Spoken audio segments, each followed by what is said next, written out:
Good morning, good afternoon, good evening, everybody. Welcome. We'll be starting the webinar in just a few minutes' time. As you join the event, if you wouldn't mind taking out a few minutes to fill out the poll that will appear on your screen, and we'll be sharing the results of that opening poll pretty soon. So welcome as you join. Thank you for attending. And the other thing, if you take a moment, would be really great to know who you are and where you're calling in from.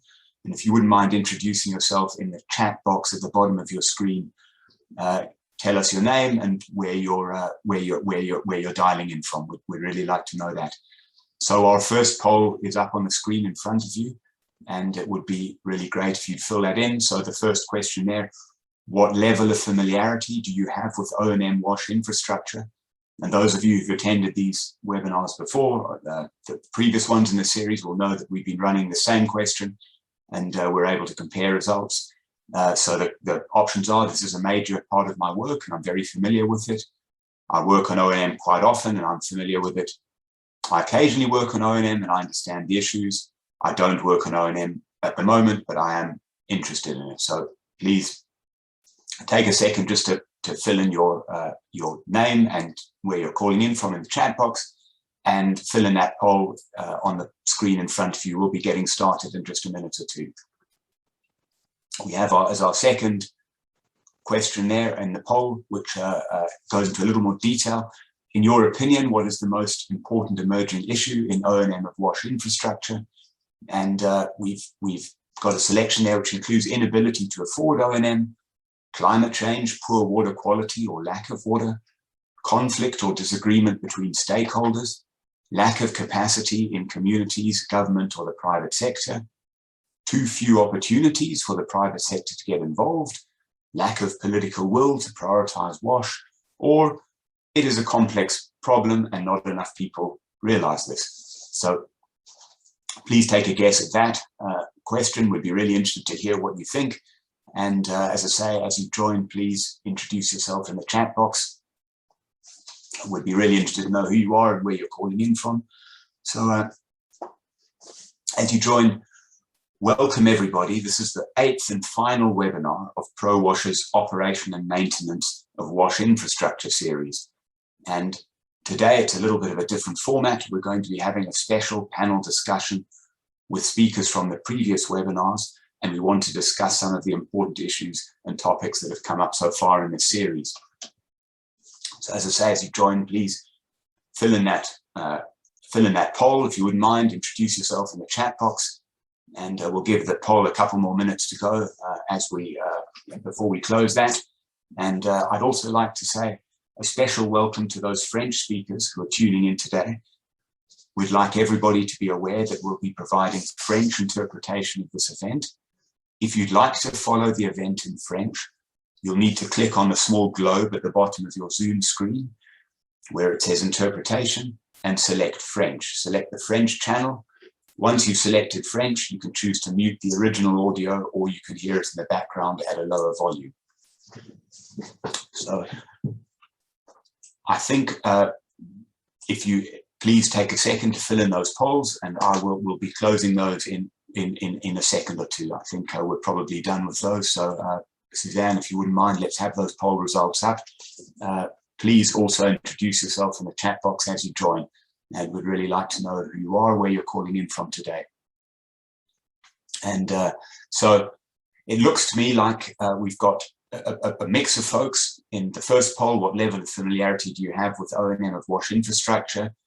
About half of people are saying this is a major part of their work and they're familiar with it, but a good third are saying it's something that they occasionally work on and understand and are interested in the issues. A real mix of people in the second poll. In your opinion, what is the most important emerging issue in O&M of WASH infrastructure? It looks to me like about a third of people are saying that climate change, poor water quality or lack of water seems to be a major issue, but the inability to afford O&M, lack of capacity in communities, government or the private sector are also very serious problems as considered by some of the attendees today. The only one that hasn't got any didn't get any response with lack of political will to prioritise WASH, which I think is a great thing. It means that we agree that there is political will for WASH, which is really nice to know. So welcome to the webinar. Thank you so much for filling in the poll. My name is Jude Cobbing, and I am the advisor, WASH Governance and Infrastructure for ProWASH. For those of you who are not familiar with ProWASH, ProWASH is an initiative funded by USAID's Bureau for Humanitarian Assistance, BHA, and led by Save the Children. ProWASH aims to provide support to implementing partners in order to strengthen the quality of WASH interventions through capacity strengthening, knowledge sharing, and applied WASH research opportunities. And to learn more about ProWASH, you can visit the FSN network by clicking on the link that we'll put in the chat box for you. Over to you, Alan. Great. Thank you so much, Jude. My name is Alan Hollenbach, and thank you also for joining this morning and this afternoon, wherever you are. I'm a water and sanitation technical advisor at World Vision, and I'm also a steering committee member for the ProWASH program. I've been with World Vision for a couple of years, and before that was with DAI for about 20 years. Of course, WASH represents a critical component of World Vision's mission, and our current 5-year strategy for WASH spans 41 countries. So happy to be here supporting Jude and the ProWASH team. Back to you, Jude. Thank you so much, Alan. Thank you for your support. As a reminder, the series on operation and maintenance of WASH infrastructure, we started back in March of this year with 4 webinars looking at important facets of WASH operation and maintenance in Ethiopia, the SADC region, South Africa, and in Bangladesh. And details are there on the screen in front of you. The second part of the series was launched last month, focusing on work done by UpGrow in Ethiopia, Uganda, and Malawi, the Uptime Global Consortium, as well as work being done on professionalization by DAI. And please be aware that all of these webinars and presentations are available on the FSN network, so you can watch the recordings in French or in English. The slides are there. Please click on the link that we'll put in the chat box if you're interested on catching up on any of these interesting webinars. So, as I say, this is our 8th and final webinar in this series. Welcome to all of you. Now, as we close the series, the format of today's webinar will be a little different from the past. Instead of a presentation, we'll be having a panel discussion with the speakers from all of the previous webinars. We want to talk about some of the important issues that have been raised so far by the webinars, and we also want to give you, the audience, a chance to ask them questions. So, if you have any questions during the webinar, and we hope that you do, please post them in the Q&A box, which you'll find at the bottom of your screen. Please don't put them in the chat box. It's easier to put them in the Q&A box, and we'll do our best to get to all of them during the webinar. Don't forget, you can also upvote questions in the Q&A box that you'd like us to answer. So remember the Q&A box for questions, and please ask any questions during the panel discussion. We'd be really interested to hear from you. So to begin, I'd like to introduce today's panelists. Mr. Alex Bakunda is the Chief of Party for USAID's Resilience Food Security Activity Nobojatra New Beginning, led by World Vision Bangladesh. Alex comes with 16 plus years of experience in the private sector, international development and humanitarian programs in fragile post-conflict and conflict settings. Prior to World Vision, Alex worked in Mercy Corps in Yemen, Uganda, and Nigeria in similar roles. Alex has expertise in program management, market systems development, economic development for financial inclusion, and alternative income generating opportunities. Alex has an MA in International Business, Finance and Economics from the University of East Anglia, United Kingdom. Are you there, Alex? Yeah, thank you so much, Jude. And yeah, good morning, good evening, everyone. Welcome. Mr. Jim Gibson is a mechanical engineer with 30 years of experience in water services, including more than a decade of day-to-day hands-on management of water systems in small towns and rural areas. Jim is a registered professional construction project manager and an associate of the IRC in the Netherlands. Since 2017, he has worked as an engineering consultant, providing technical assistance services to clients in South Africa and internationally. Earlier in his career, he spent 5 years managing a multidisciplinary rural development project for an NGO. Jim's specific skills and areas of expertise are infrastructure asset management, electromechanical operation, operations planning and organization design, and performance monitoring and benchmarking. Thanks, Jude. Good to have you. Thanks, Jim. Good to have you here. Dr. Liz Jordan is a senior practice specialist in water at DAI, a global development company that tackles fundamental social and economic development problems. Liz has experience working in WASH in Africa, Asia, and Latin America, with a particular focus on applying research and learning to WASH programs. At DAI, Liz provides technical assistance to the design and backstopping of WASH projects. Prior to joining DAI, Liz was a senior water and sanitation advisor in USAID's Center for Water Security, Sanitation and Hygiene. Liz has a PhD in civil engineering from the University of Colorado at Boulder. Welcome, Liz. Thank you. Good to have you here. Ms. Saika Kabir is the Director, Knowledge Management and Communications for USAID's Resilience Food Security Activity Novo Jatra New Beginning, led by World Vision in Bangladesh. Saika leads a diverse team to capture and communicate impact and strengthen collaborative processes for adaptive learning to increase impact and reach. Before joining World Vision, Saika worked in research and communication roles in the UK and in Bangladesh with Asia House, British Asian Trust, Save the Children, United Nations Development Programme, and Helen Keller International. Saika holds a BA in Anthropology and Sociology and a Master's in Social Anthropology from the School of Oriental and African Studies, University of London. Welcome, Saika. Hello, everybody. Pleased to be here.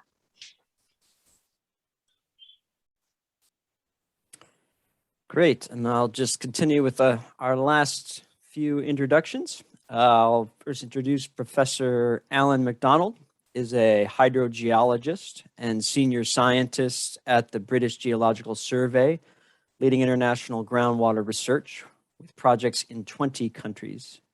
Alan's recent experience includes a key role in the 7-year Unlocking the Potential of Groundwater for the Poor program, or UPGROW, where he worked on the interdisciplinary analysis of the functionality of water points in Africa. In the UK, Professor MacDonald is the chief BGS hydrogeologist for Scotland, providing advice to the Scottish government on aspects of water supply and groundwater. Welcome, Alan, to our webinar. Great to be here. Thanks for the introduction. And then Dr. Kevin Peterson. Dr. Peterson has over 25 years of experience in the water and geoscience fields. He's served as a specialist consultant to the United Nations, the European Union, the World Bank, the Southern African Development Community, or SADC, the SADC Groundwater Management Institute as well. In 2010, he was elected as the member of the National Advisory Committee of the Minister of Water Affairs in South Africa. He led the development of the SADC Operations and Maintenance Manual for groundwater infrastructure as well. Welcome, Kevin. Thank you, Alan, and greetings to all. Great to be here. And finally, Dr. Nicole Van Ebel is a senior water resources management advisor in the Bureau for Humanitarian Assistance at USAID. She has an interdisciplinary background in environmental engineering, microbiology, and health, and has spent the past 5 years at USAID. She has a keen interest and expertise in microbial pathogens and water quality. Prior to joining USAID, she held numerous environmental modeling jobs around the globe, estimating the risk from exposure to microbial contaminants in water, soil, biosolids, and food. She has a BS in environmental engineering from the University of Florida an MS in Environmental Sciences and Engineering from the University of North Carolina at Chapel Hill, and a PhD in Environmental Health from the University of Washington. Welcome, Nicole. Hi, happy to be here. Thanks. All right, and back over to you, Jude. Thank you, Alan. Thank you all, and welcome again. It's a real honor to have such a distinguished panel with us today. And just as a reminder to all attendees, please do put your questions in the Q&A box at the bottom of your screen as we go. So to get us started off, I thought I'd ask something that you know has been a theme through the whole series of webinars so far, and this is a question for Kevin Peterson, which is that you know, as we've seen, O&M, operation and maintenance of WASH infrastructure, has been something that's often a lot more complex, a lot more costly, a lot more difficult than we often assume it to be. Sometimes the stress is put on the installation of infrastructure in the first place, with a lesser emphasis on the O&M. Yet it seems to be the O&M is what is the real missing link that keeps infrastructure alive, keeps infrastructure functioning, and missing O&M quickly leads to non-functional infrastructure. So, question for you, Kevin: doesn't this mean that O&M should get a much higher priority in development programming and funding, in your opinion? Does it get enough attention? Not at all, Jude. This is really a great question, and really we're trying to inculcate this new, well, not new thinking, but this thinking into development planning and also policy in terms of how we engage within municipalities, in my case, within communities, to kind of stress the importance of operation and maintenance of, in my case, of groundwater in infrastructure, and really this needs to be brought more to the front within developmental planning and thinking, so more awareness needs to be created around this issues. More thinking or planning should go into operation and maintenance of groundwater infrastructure. Thanks a lot, Kevin. So more awareness, no doubt about it, and particularly, as you say, with groundwater, this hidden resource that you know, it's out of sight and it's out of mind. We can't see it. Thanks very much for that. I think you're definitely preaching to the converted here. But the issue really is, you know, how can we get this a more prominent role? How do we make this more of a prominent topic? How do we mainstream it more into the discourse of WASH? I think, you know, I'd like to ask the opinion of Alex, who's been working at the forefront of projects at the moment. Alex, how do we make O&M more prominent? How do we get it into the priority list of decision makers? Any thoughts from your experience? Over. Yeah, thank you so much, Jude. Yeah, I think as rightly pointed out by Peterson, you know, it's not, you know, during the design phase, it doesn't really get a lot of priority. But one of the things that we do it within Nobojeka in Bangladesh is being intentional with working with the Department of Public Health and Engineering, who are really responsible for the operationalization as well as maintenance once projects come to an end.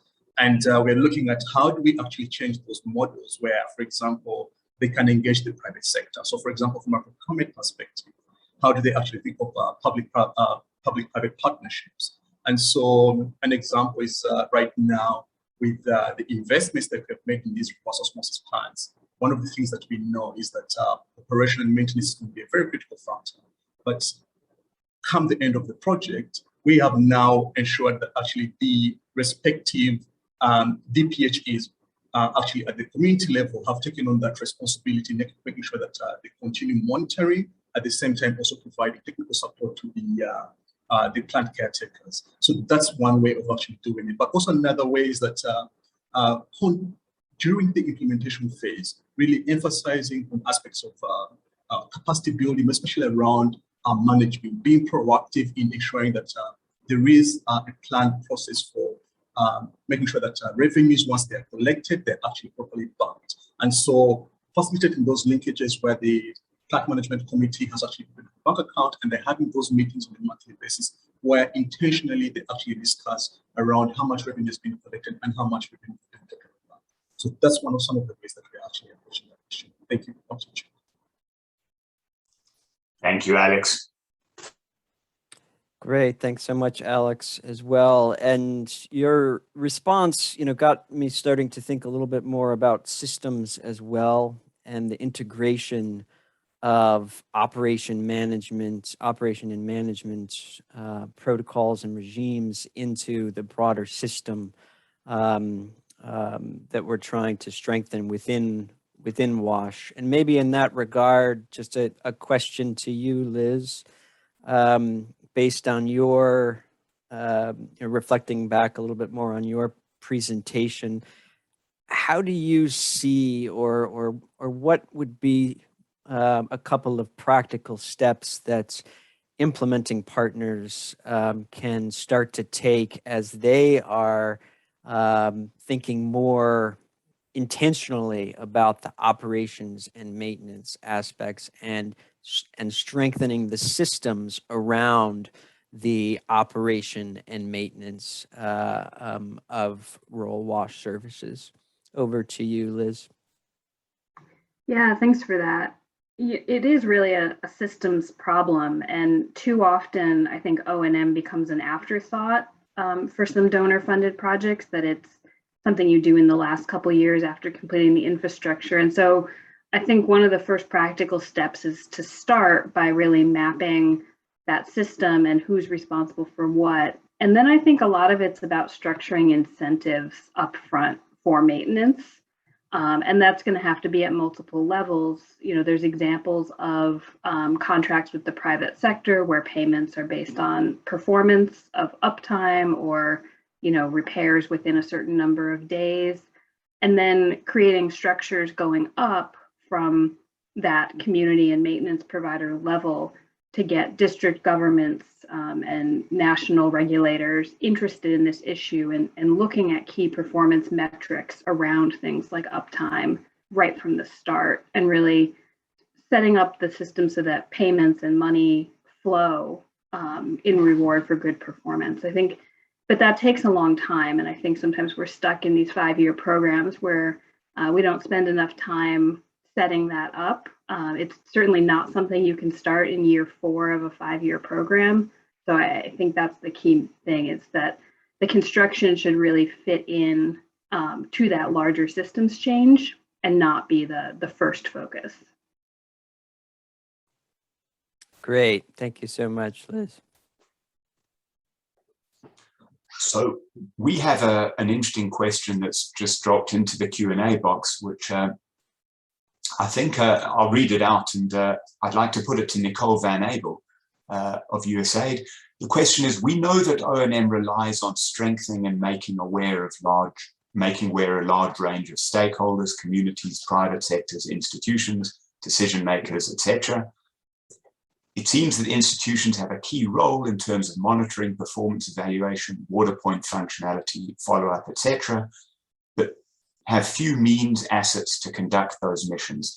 How can we overcome that? And I think, to paraphrase this, how do we strengthen the organizations in country who inevitably take on so much of the responsibility for O&M?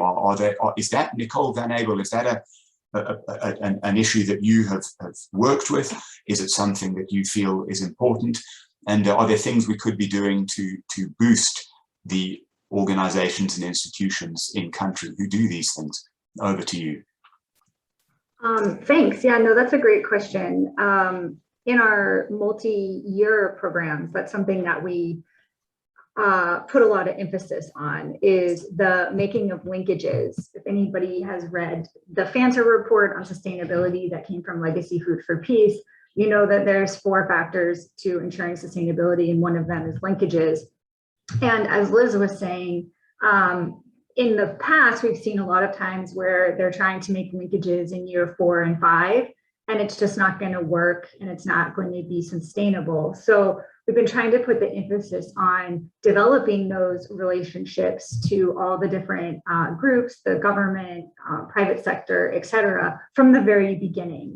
We love to see it built into the proposal that these groups are going to be engaged from the very beginning so that they can build a relationship over the life of the program. And then as Alex was talking about, in Bangladesh, we have a unique experience where this is the first time that we've done a sustainability extension. So Bangladesh is, they have extra time to focus strictly on sustainability. And basically they pull out of the programs and they monitor and they support. And it's trying to see that the linkages are able to take up and continue on with the operations and maintenance of this. So we hope to get many lessons learned from our Bangladesh colleagues about what is going on there. But it's just been us trying to think about it and change it and really putting emphasis on the beginning, recognizing that trying to do this at the very end of a program is most likely not going to lead to sustainability. Thanks, Nicole. That makes a lot of sense. Yeah, and perhaps just building on that, maybe this is a question just for the broader team here as well, panel of panelists. The word monitoring has popped up a couple times already. It's something that's near and dear to my heart in my job function at World Vision. And I guess one of my questions then would be to the team, how do we build in, or what types of indicators perhaps do we build in to programs, whether they're 5-year programs or looking beyond, to help bring into focus that operations and maintenance? I like to tell some of my colleagues at World Vision that we are what we measure, because that is sort of where the buck stops in terms of accountability in many times, and how funding programming is utilized. So I'm curious to hear what types of indicators might be proposed, for example, or ideas in order to better integrate operations and maintenance into that programming approach. Any takers on that one?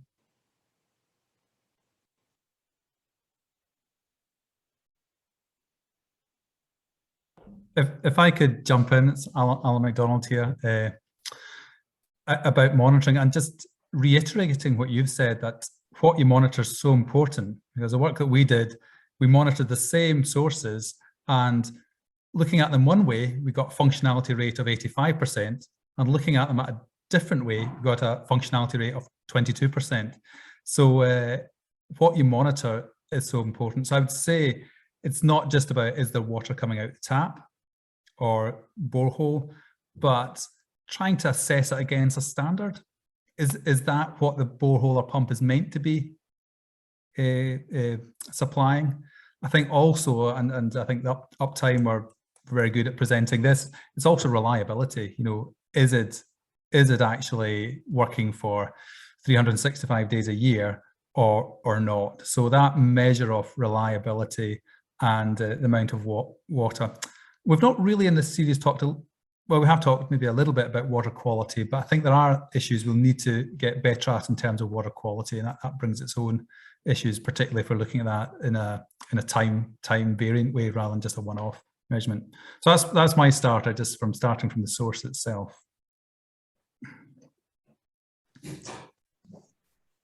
Maybe back to Nicole, do you see any specific indicators of interest or that you would recommend specifically as we look more towards how to integrate O&M into a typical sort of 5-year program, for example?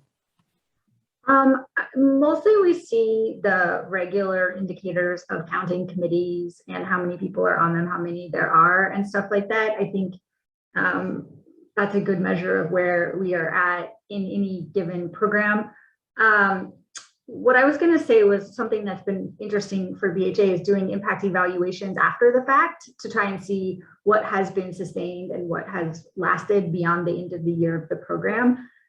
Indirectly, that is kind of telling you if operations and maintenance is being successful, because if 50% of the boreholes are now broken, then we know that something has gone wrong. I mean, it's after the fact, but indicators is something we've been talking about a lot, trying to find ones that are meaningful to actually measure these kinds of things along the life of the award, as opposed to just counting. I don't think that we've totally hit the nail on the head, but we are trying. And I'm sure everybody who has been on a RIFSA or a DIFSA, you know that there's like 150 indicators you're measuring for. So there's also the balance of trying to add more to people's plates. That can also cause some stress for our colleagues. Indeed, the constant balance of measuring more versus measuring well is always a balance indeed. Over to you, Jude. Thanks, Alan. Thanks, Nicole, for that answer. So here's a question that's come up in the Q&A box that often resonates, and we hear a fair bit. And I'd like to put it to Saika at World Vision, and that's on emerging and new technology. Saika, with your experience in these things, why isn't the future in high tech? Why can't we use some of these emerging technologies to make a quantum leap in terms of O&M, things like cell phone based sensors, for example? Isn't technology the future, or are there drawbacks to it? Over to you, Saika. That's a great question. In Bangladesh, we focused our efforts through Nobojatra on the reverse osmosis technology, which is a great technology for the southwest coast, which is afflicted by high levels of groundwater salinity. So it's a technology which we know is feasible in southwest Bangladesh, but we also know that based on past evidence that it hasn't always worked. And one of the approaches Nobojatra applied, rather than jump into something new, was to sort of learn from past failures and experiences of why a technology which is feasible in southwest Bangladesh actually had failed. So we kind of rooted our approach in USAID's collaborating learning and adaptation framework to learn from past failures before we kind of jump the gun and approach something new.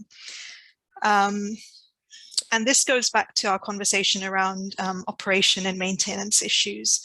And when we went back and we looked at reverse osmosis plants in our working areas, we found that on paper they should work, but actually they haven't had a high success rate. And when we dug deeper to understand why, we found weak O&M and weak factors of financial sustainability as one of the key factors sort of impeding their success. So we went back to the drawing board and we designed an approach using this technology, which we knew to be feasible in our working areas, but we went back and looked at the factors that needed to be enhanced, strengthened, or adapted for the technology to be feasible in the long run. So I think I'm sort of flipping the question here, because I'm saying there's a lot to be learned from past approaches that haven't worked, which are technologically sound. And for us, it was really important to kind of revisit those failures and see how we could adapt and implement a potentially high impact approach which would reach thousands of people with safe drinking water in the long run. So for us, it was factoring in, financial sustainability. It was factoring in strong operation and maintenance right from the design phase, whether it was having a water management or a plant management committee, whether it was having a caretaker with the right skills to be able to operate the plant, having those linkages, as Nicole said, with local government, with water sanitation committees, with the Department of Public Health Engineering, with private sector, with water vendors. So really being intentional in how we approach and implement technologies that are feasible in our working area. So I hope I sort of put a new spin on the way we approached it. Thanks. Over to you. Thanks, Saike. That makes perfect sense. Absolutely. You know, these are complex problems, as several of you have pointed out in your talk so far. And what you've just said, you know, links in some ways to a question that Dick Tinsley has asked in the Q&A box here. And this takes us sort of back down from the high tech and the planning level to the more mundane and the day-to-day, and Dick's question is, how often is the O&M compromised by vandalism and pilferage? Examples from Madabira, Tanzania, where a gravity system was installed to serve several villages, but people kept stealing the trap. So the water never reached the end of the line. So, you know, this is something that comes up pretty frequently. We find, you know, that the best laid plans and all of that. Jim Gibson, what are your thoughts here on the issue of vandalism and damage to some of these technologies that are being installed with the best of intentions? Is it a big problem? What can we do about it? And in your experience, how have you overcome it? Over to you, Jim. Yeah, thanks, Jude. Yeah, in my experience, I think vandalism and theft are very real issues, and also the issue of equipment just failing because there aren't systems in place to actually keep it in working order. But I think, I mean, the short answer from my experience about theft and vandalism is that you can't, as an operator, be policing the whole scheme all of the time. All of the infrastructure is dispersed. It's the very nature of the technology. And I think that is the one place where, you know, very effective community involvement can play a very significant role, because the only people that are going to ever have any chance of seeing and watching, seeing, you know, thieves or vandals are the people that actually live there. So they've really got to be on board with the program right from the beginning. I think that's the short answer to that question. Thank you, Jim. Thanks very much for that. Alan, any thoughts from you? Over to you. Yeah, absolutely. Thanks. Thanks, Jude. And thanks, Jim, as well. I think that does start to you know, move us a little bit towards the conversation on community-based management as well, and the role of community-based management. And that, again, is something I think we've all struggled with and seen a bit of a paradigm shift over the last 5 to 10 years as well. Maybe, again, getting back to the systems side of things, Liz, I'm curious to get your thoughts perhaps on the role of the community in the community-based management, or excuse me, the role of community-based management in that broader system, O&M system, and engendering sustainability. Yeah, I don't think there's necessarily a one-size-fits-all approach to community-based management. I think the evidence is pretty clear that the unsupported community management, where you set up a committee and leave them alone, does not work. But there are a lot of ways to keep the community in a leadership role. You know, the community can be the asset owners and choose who to contract with to do their O&M, or can be linked to higher levels of public services. And I think that can work as long as there is that professional service provider, and that they're delivering that maintenance service according to some agreed metrics and being regulated by a district or county or national level, however those authorities are assigned. So I think that can work, and the community can then still have, you know, a management committee that doesn't have all of that technical responsibility. In some cases, they can still be collecting the fees. But I think there are other models out there that are increasingly, working through the professional service providers and not having the community as engaged, which in a lot of ways is more similar to urban systems where people get used to paying their water bill and having the service and not having to worry about serving on a committee or taking on an unpaid managerial role.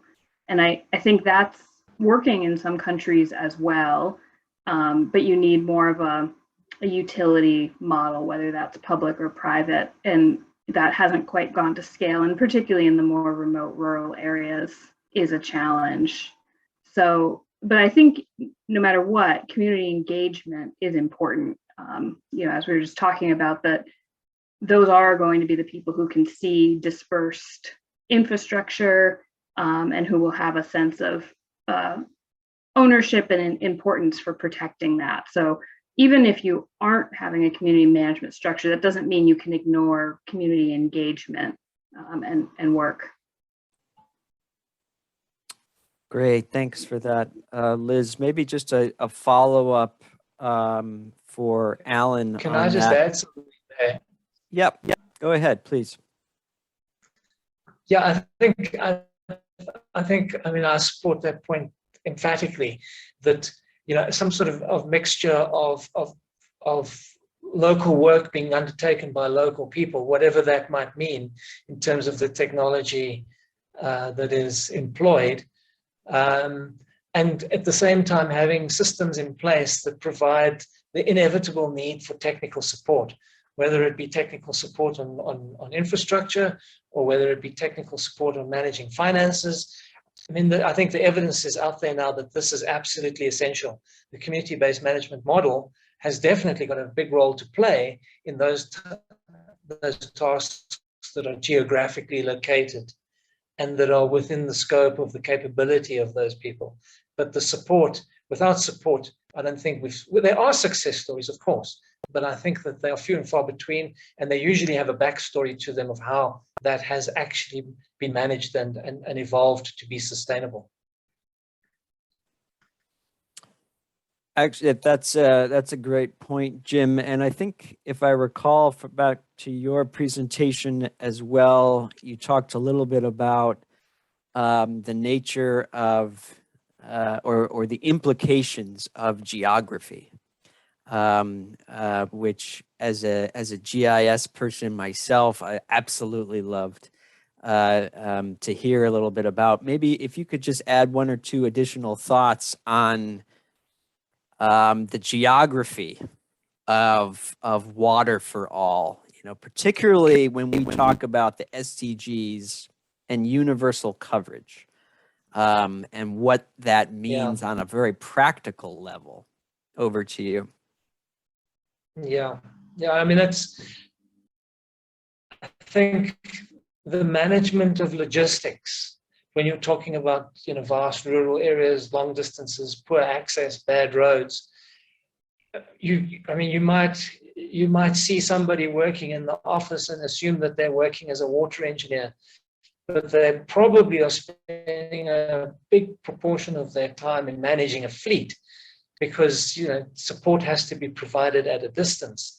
And so the management of logistics, the management of systems to control utilization of fuel, for example, just to take a very sort of practical example, these are challenges that are very real. And I would argue as well that they have very, very important implications when you start talking about scale, because we're very quick to jump on the economies of scale argument, but you just have to Google economies of scale and you see that graph turns around at the end. And you can quickly become overwhelmed by the costs of complexity when you've got hundreds and hundreds of schemes all failing in different ways, requiring some sort of intervention. So yes, geography and scale and remoteness were very much part of our day-to-day challenge. Great, thanks, Jim. Back to you, Jude. Thank you, Alan. So we've had a couple of questions in the Q&A box and in the chat as well, which are skirting around this issue of financial sustainability. And This is something that we've touched on in these webinars quite a lot so far. And essentially, there seem to be various models of how community rural water supplies and wash infrastructure can and should be funded. But there seems to be a strong body of opinion that says these things fundamentally are very difficult to afford if only the community is paying for them, which then raises issues such as, well, if there needs to be a flow of funds from elsewhere, where does that money come from? How do we sustain it? This whole issue of finance is something that we sometimes don't like to talk about. It can be a bit of a rude word because it involves words like subsidies. And I'd like to put this to the whole panel.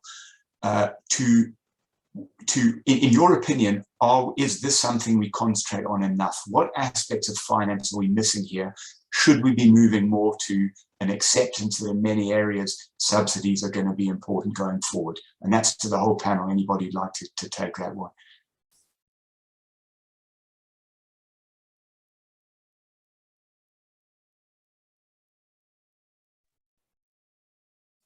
Well, seeing as nobody else is prepared to put their neck in your guillotine, Jude. Going back to the point that was made earlier about monitoring, I think that something that is a great opportunity to address the issue of sustainability is the monitoring of capacity. So a lot of the monitoring gets focused on performance, but and the issues of capacity and performance often get muddled up. People use them interchangeably. But how often do we actually do a proper capacity analysis of any given scheme? And for me, capacity, we can talk about it as finance, but finance is a roll-up proxy for all sorts of different kinds of capacity. No one fixes leaking pipes with $10 bills, but you need technicians, you need plumbers, you need spare parts, you need to be able to get those spare parts. So you need systems in place, you need skills in place, you need equipment. And when we do the fundamental analysis on a lot of the schemes that I've been looking at recently, you just find that I've said this before, there is no viable trading proposition. People are extremely poor. And when you look at the proportion of the population that fall, under the 3% affordability figure that we all use, it's huge. So, I'll just illustrate it with recent work we did here in Zambia, where I think 50% of the population could not even afford 2 cubic meters of water a month, and that was in the provincial capital. And we'll soon be getting data from rural areas, and we obviously expect that's going to illustrate an even more dire lack of affordability, and therefore no viable financial model. The question that you asked about how to apply subsidies, I think that's the conversation that is really needed, because the few examples I'm aware of haven't worked particularly well. I think Kevin can maybe comment on some of the aspects of how O&M has been financed and subsidized in South Africa, but it hasn't come without its problems in its own right. Yes, absolutely, Jim. To latch on to what you are saying, sometimes it is not an issue of finances per se. It's an issue of capacity to implement what arrangements are put into place, and then there's also issues of misdirection of funds, and I'm putting it softly, for various other uses, whether it's other challenges that a municipality may have within a community, and water infrastructure support and funding gets left behind. From a groundwater perspective, there's also the issue of what type of groundwater systems. If we're talking about deep groundwater systems as an example, then you're beyond the capabilities or the capacity of communities to operate and maintain such systems. Then the issue then comes in the programs and the systems that we put in place, are they really aligned to government systems? Are they taking into account government's ability to implement, whatever is put into place? So those are some of the issues. Sometimes I wonder, is it better not to rather go slower than faster? We see the need out of there, and we're trying to deliver the need, but sometimes you have to step back and really look at the capacity and support that capacity development processes to deliver. Thanks, Jude. Great, thanks so much, Kevin, as well. Maybe just building on that, question for Alex and or Saika as well. I'm curious to hear from your experience on the ground with Nomo Jatra.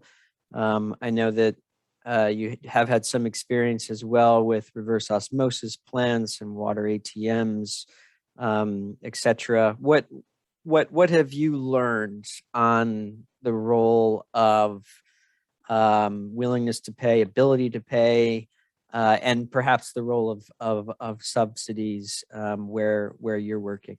Over to you.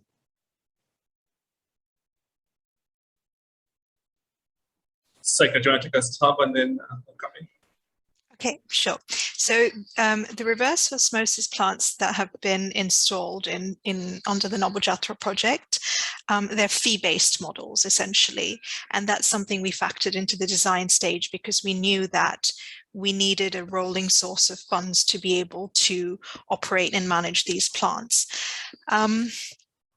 We knew that just having an idea and translating it into practice would not be easy because these communities are extreme poor and they're not always used to paying for a service like safe drinking water. But one of the things that we found as we started implementing this is having that buy-in from your water management committees, your local government, local influential folks, going out and sort of speaking to communities and sensitizing them on the need to kind of pay for this water, and also allowing the committees themselves and the communities themselves to determine how much they would be willing to pay for it. That was a great way of kind of bringing them on board. And the water fees that are being charged through the reverse osmosis plants are very affordable, and they're determined by the communities themselves. So initially we thought we would have, we would sort of face, a challenge in terms of charging for water, but actually that hasn't been a challenge, and communities are willing to pay for water. They've been involved in the process and they see the value addition because the reverse osmosis plants are providing safe drinking water all year round. Doesn't matter if it's monsoon or dry season. In the aftermath of cyclones, Southwest Bangladesh is susceptible to many natural disasters. When many other water options in the region stop functioning, the reverse osmosis continues to provide safe drinking water. So folks are seeing the value addition, and they're seeing that they're getting a quality service and safe drinking water throughout the year. One of the other approaches we've had is having water vendors deliver water to homes and businesses and offices, sort of expanding the reach of that reverse osmosis plant. And, folks are having to spend less time traveling or walking to collect water, particularly in the context of a pandemic like COVID, when there are lockdowns and folks aren't as willing to go out or sort of avoid crowds at water points. We see that there is a willingness to pay for water. Sort of, I don't think we faced any challenges, and I think that's a great learning for us that a fee-based system does work. Alex, over to you. Yeah, so thank you so much, Saika. And I think maybe kind of reflecting on what Jim had touched on around capacity, more especially within Southwest Bangladesh, we've got these reverse osmosis plants, but then also we've got these community-run free-for-all facilities, things like deep tubers, ponds and filters, and because in the community there's readily available skilled labor to fix this machinery, we see actually their functionality is continuous. So, for example, we just had the cycle just in May, and some of the these deep tubers as well as the constant filters within by the coastline, they were damaged. But the community and the water management committees, they were very quick to actually fix them themselves. And reason being that actually there was availability of labor, or there was availability of even equipment that can actually do the fixing. And they can provide that support really very fast. And we also see that, so we've been also intentional around working with the youth as, as mechanics as well. And so these youth who are actually coming from these communities as well, they see this as an opportunity for employment, and so that readily available capacity is leading to continuous availability of water. And then obviously when it comes to reverse osmosis plants, because this is a really very big investment, we see again, there is this, the community perception of the water that comes from the reverse osmosis is just interesting. They see it as really very pure water. And so the uptake, especially kind of like, those who are staying around the reverse osmosis plants, as well as, now we're putting these, the water vendors, we have seen an increased utilization. And I think this is, I think that issue or that point around having the capacity or making sure that the capacity within the community is readily available is a critical factor in the success and the continuous availability of fresh, clean drinking water for communities. Thank you. Over to you, Jude. Great. Thanks so much, Alex and Saika. Appreciate your thoughtful responses. And over to you, Jude. Thank you all. We've only got 2 or 3 minutes to go, so I just have a quick final question. I actually had Alan McDonald in mind for this one, but it's open to all the panelists. We've talked a lot about the engineering and the technical aspects on one side, which you might want to call the hardware. We also have spoken about the community and the institutional organizational arrangements on the other side, the so-called software. Are we getting this balance right, or are we all living in our own little worlds and not communicating enough? Alan, roughly speaking, do we have this balance right between the hardware and the software, or are we swinging a bit too far to one direction or the other? Over to you and to anyone else in the panel. Thanks, Jude. I was just beginning to type something in there just as you called on to me. I think it's our nature that we swing one way and then the other, and something that we sometimes forget is that not all water sources are the same. So we talk about maintaining, for example, a borehole with a hand pump, but some are really challenged by the hydrogeological environment. It might cost a fortune to keep that one going because the groundwater is slightly corrosive, or because it keeps breaking down because there's not quite enough water in there. So I think it's becoming on us all to try and know a little bit more about everything. We know our area as well, but we need to know about the environment, about the engineering, and about the sort of social structures and institutions and economists. So if we're working in the sector, we need to know a little bit about everything and then really specialize in what we know about well. So don't forget the hydrogeological environment. A lot of these sources might struggle however much money you actually pour into them. Thanks, Alan. Anyone else with thoughts on that? I know Liz has wrapped this up before as a complex problem. Are we getting the balance right, software and hardware? I think Alan's right that we like to swing back and forth in this sector. Certainly, we've seen projects where there's an assumption that there's no hardware needed. We can work entirely on the soft side and the infrastructure will materialize. And that's not true. But we also know that just going around drilling new wells is not a good solution. So, I think the balance will depend on where we're working and what the existing state of the infrastructure is. But, I think as the pendulum swings back and forth, hopefully we are centering around a good point where we're both respecting the hardware and the software side and working together. Thank you, Liz, and thank you all. We have literally a minute or so to go, and so I'd just like to thank all of the panelists for your thoughtful responses today. Thank you very much indeed. Thank you to my co-chair, Alan. Thank you to Suzanne, and who has done some amazing tech work behind the scenes, and to Daniel, who has done the interpretation for this event and many before it. To close, instead of having a poll like we've had before, what we'd like to do is to ask you to put in the chat box, in your own words, what you think is the most important issue that affects our ability to roll out better WASH infrastructure O&M. And this is something that I'd ask the panelists to do as well. I think they're called a chat storm. We want to have a little chat storm. Please put in the chat box what you think is the single biggest issue, the most important issue that is affecting our ability to roll out better O&M for WASH infrastructure in a whole multiplicity of environments. So please go right ahead and put in your words what you think that is in the chat box. We'd be really interested to hear what you think. And while you're thinking about that and putting your thoughts in the chat box, I'd like to remind you that we'll be sending out recordings of this webinar and to everybody who's registered to attend this. Please also don't forget that all of the recordings of the previous webinars are going to be on the FSN website. We'll put a link in the chat box. So if you want to go back and watch any of those previous webinars or download the presentations, they are there on the FSN website for all of you to access.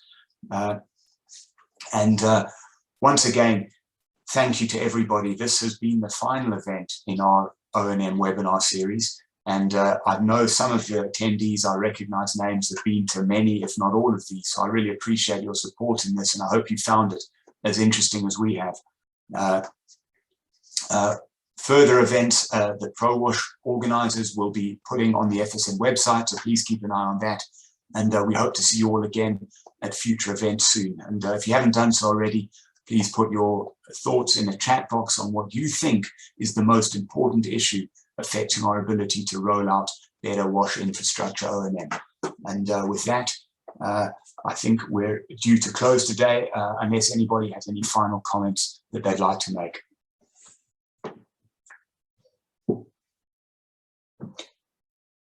Thank you then once again so much to all the panelists. I really do appreciate your time here, and appreciate you phoning in from all over the world as you have done. Thank you so much to the attendees. We'll see you next time. Thank you all and goodbye.